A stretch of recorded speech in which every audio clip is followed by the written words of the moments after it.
What we're going to talk about this morning is proprioception.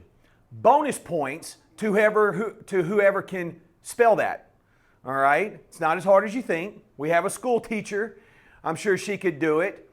But it's not the spelling that I'm going to talk to you about this morning. It's what is it? How do we improve our balance, guys? How does that happen? So, there are a few different systems that we're going to use, but let's define proprioception. Proprioception is one of your senses.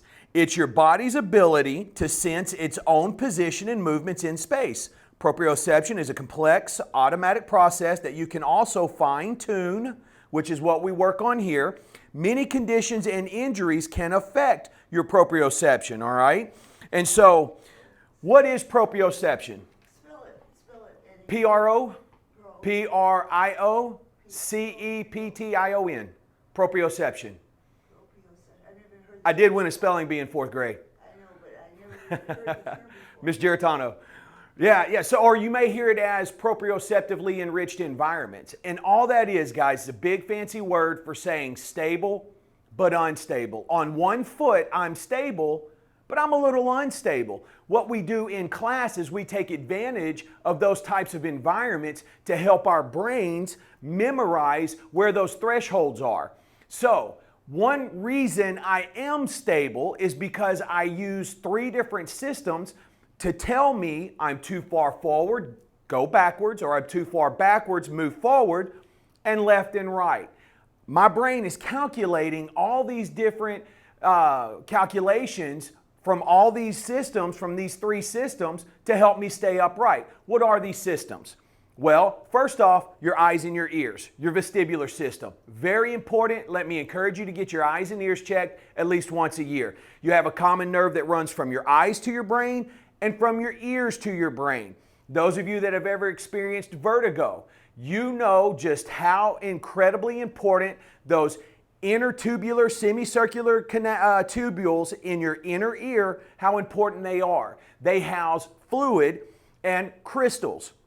Vertigo is when those crystals get out of whack and you have to lay on the bed and you roll your neck in a funny way to get those crystals back in order and in place where they should be. That's called the Epperle maneuver, all right?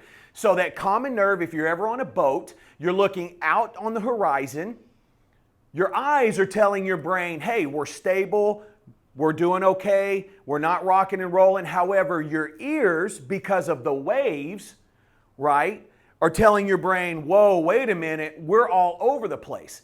This is how you get mixed signals and where motion sickness comes from, okay? Like riding in a car, looking out on the horizon, everything's stable, flat, nothing's moving. However, in the car, you know, depending on who you're riding with, you're either hitting the gas or hitting the brake, right? So, that's one system. Second system, mechanoreceptors at the bottom of your feet. They detect pressure. All right, that's what I was referring to when I was talking about too far forward, too far backward.